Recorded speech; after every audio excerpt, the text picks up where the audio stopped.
Hey there.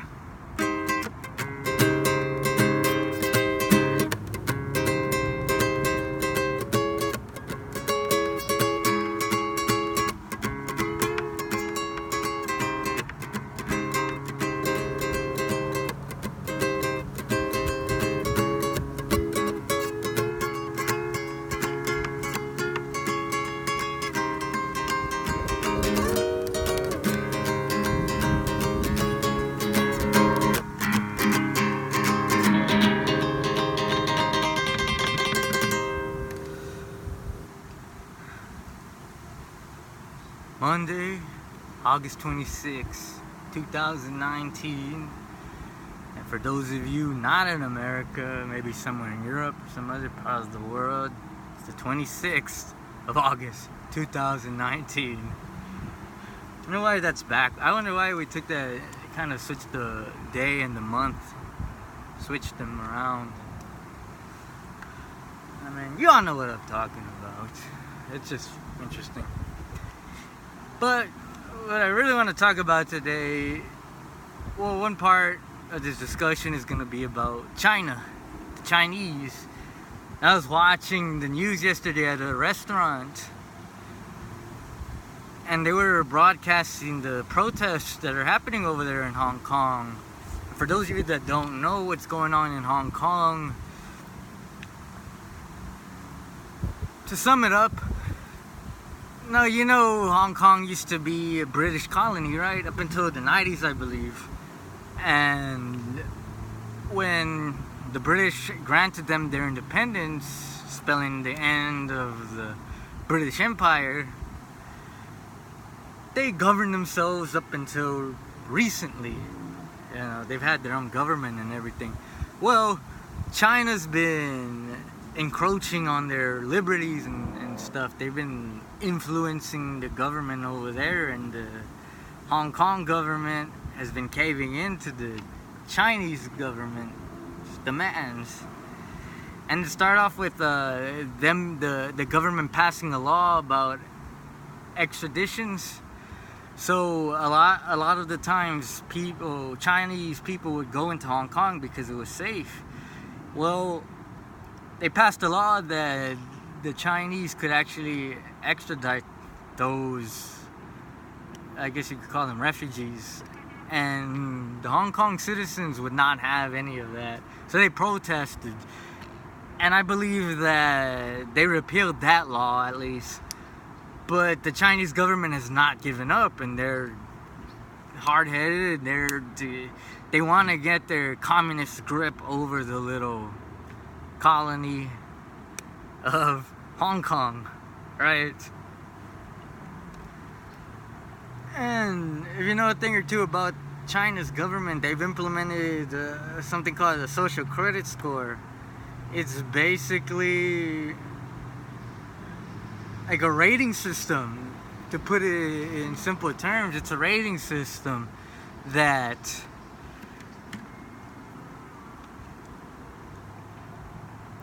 allows you to purchase things. It'll give you certain perks if you have good ratings. And how you get good ratings? Well, you become an obedient citizen. You do not question the Chinese government.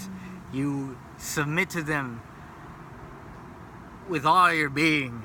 You know, anyone that's caught even having friends, say for example on Facebook, with someone that the government deems untrustworthy, they deduct points from that person as well. And it comes down to you can't even buy plane tickets sometimes. You know, you can't get certain things.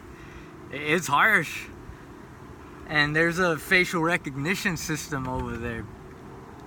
They have cameras set up all over the streets and stuff, and it's crazy. Look this stuff up on YouTube or something.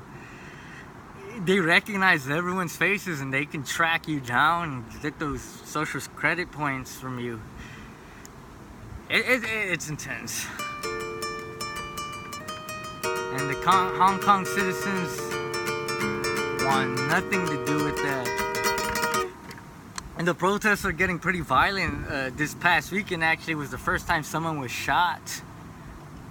It's crazy. You see the citizens fighting the Chinese, the police with sticks and tear gas getting thrown and all kinds of stuff. They're ardent about their freedom. They do not want to fall under communist rule. They're even waving American flags and things like that. So it's pretty intense. It's truly a battle, and the Chinese government, President Xi Jinping, says he's gonna crush them. He's not gonna tolerate it. So we'll see what comes of that in the coming weeks. It's kind of like the French protests that were. Are they still going on? Actually, like, do you know if they're still going on? I haven't heard about them in a while, and I know they kind of died down, but I have to look into that again. But I know they were going on for months over there in France. But that's another topic, you know. I want to focus on China right now, and not even so much the Hong Kong protests. More with their relation with the USA. Now, the United States and China have been in a trade war pretty much since President Trump took office back in 2016, and they had been beefing already. Even before the president was elected, because he talked about unfair trade deals, you know, the unfair tariffs that China had on the United States and stuff. So what did he do in order to retaliate? He slapped billions of dollars of tariffs over and over and over and over again, and China retaliated with their own billions of dollars of tariffs. And it's just been escalating and escalating and escalating and escalating and escalating and escalating and escalating and escalating to the point where Chinese and American relationships are dead. They're gone. Just this past weekend, President Trump he tweeted out, he went on one of his Twitter rants, what they call it, you know, and he to sum it up, he called China the United States' enemy, and the Chinese did not take that lightly at all.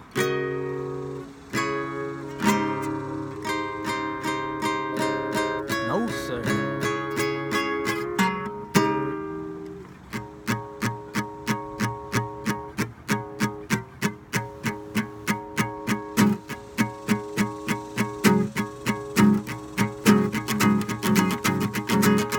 Drums are starting to beat.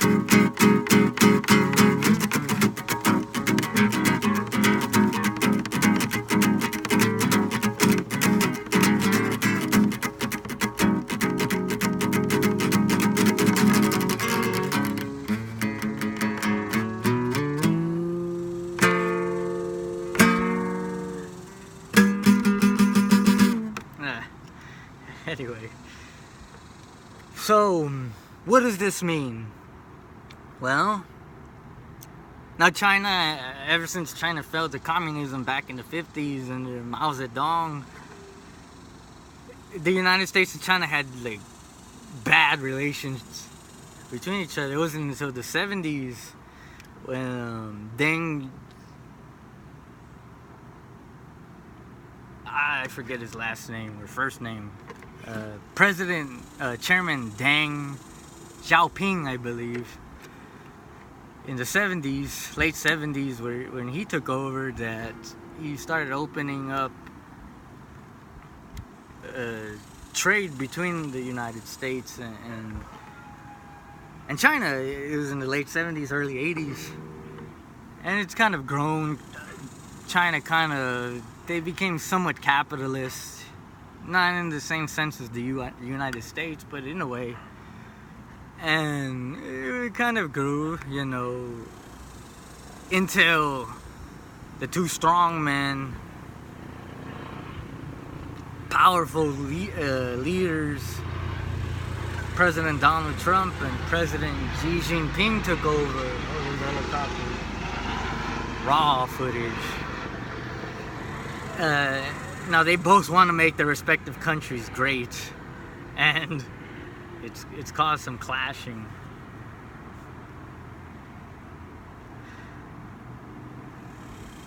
Now, I do not believe that China and the United States are going to war. I could tell you they're not, but you'll see yourself in the coming years who the United States will truly go to war, and it's an enemy that's unexpected, that no one right now it's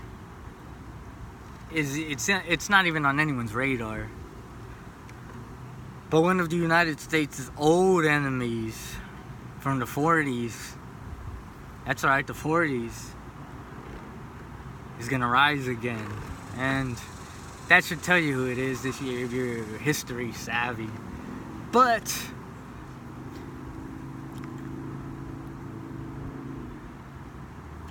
concerning war, let me take this discussion into the topic of war. That's a big topic nowadays, right? You hear about it on the news and everywhere. World War III, when?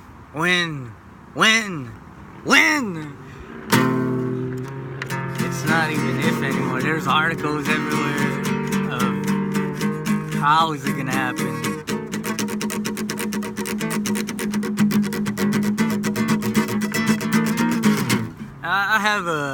I'm gonna tell you what I believe it's gonna lead to World War III. And it has everything to do with the Jews, Israel, which is not actually Israel, but as a matter of fact, if you want to be correct about it, it's Judah, which are the Jews, the descendants of Judah. But that's another topic, another day.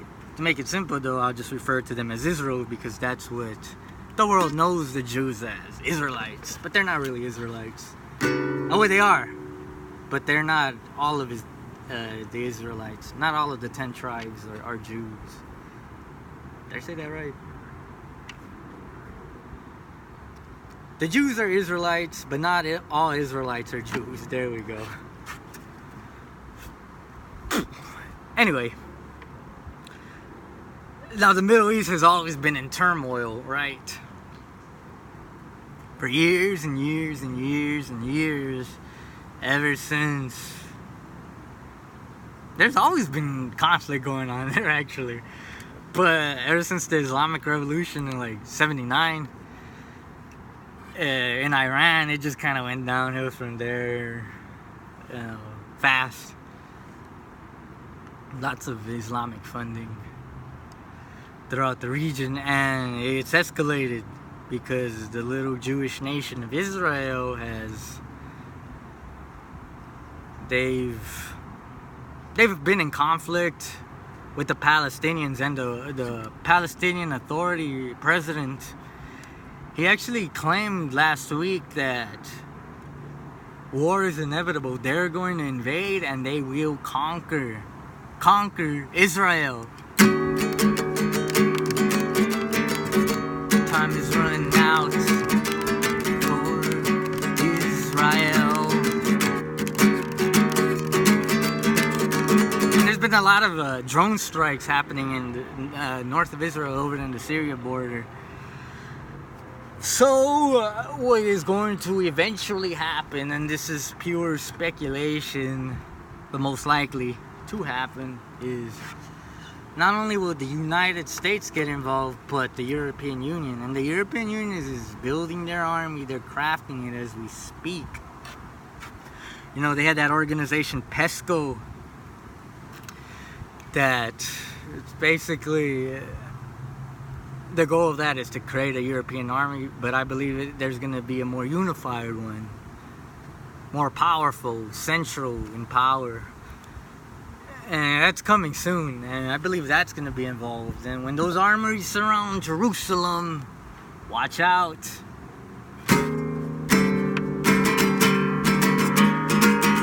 I just like doom music. It fits the occasion though. It's like countdown.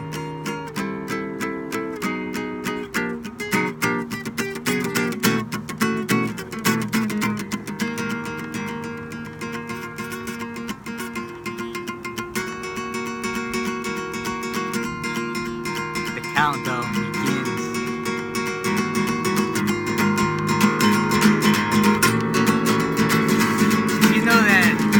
States backs Israel like a master.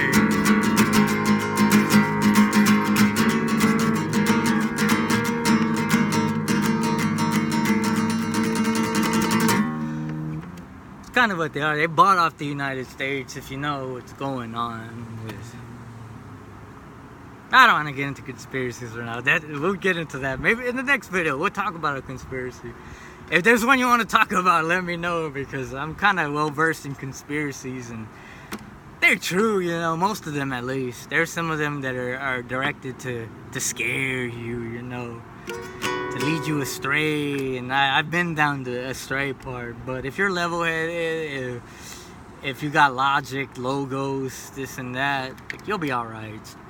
You'll be able to discern what's truly a conspiracy that's meant to scare you and lead you astray from one that's true.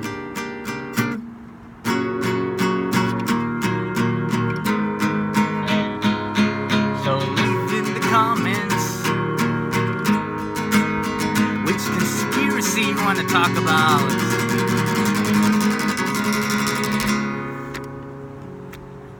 Anyway, let's wrap this video up. So to sum it up, Chinese and American relationships are dead, gone.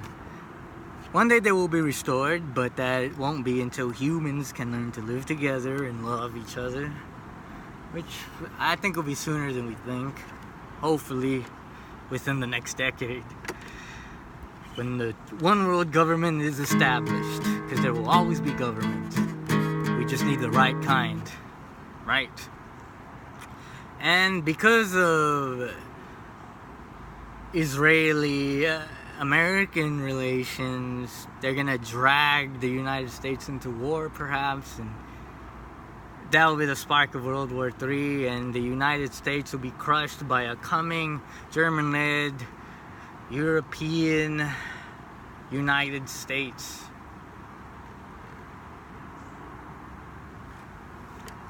Watch out for that in the coming years. But we'll end this with a little bit of finger picking.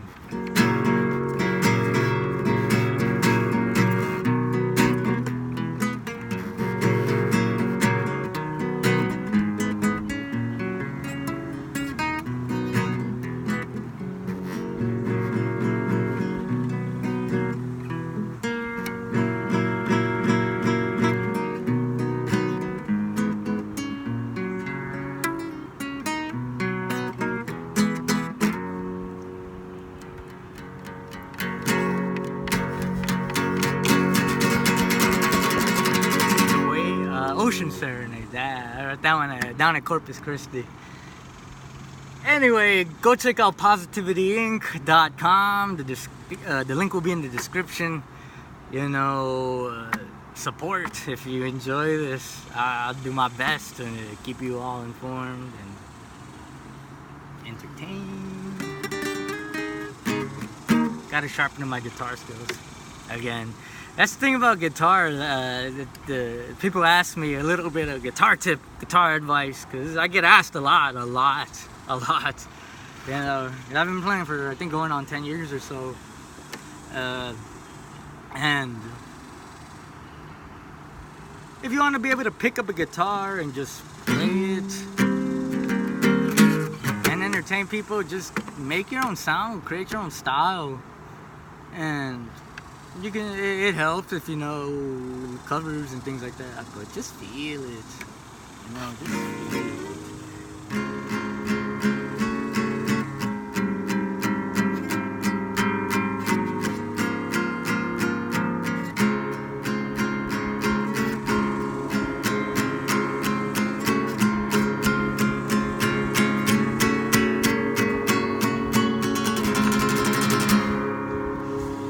Alright, you have a good one. Peace out. And may spiritual knowledge and discernment come to you. Till next time, this is Rick.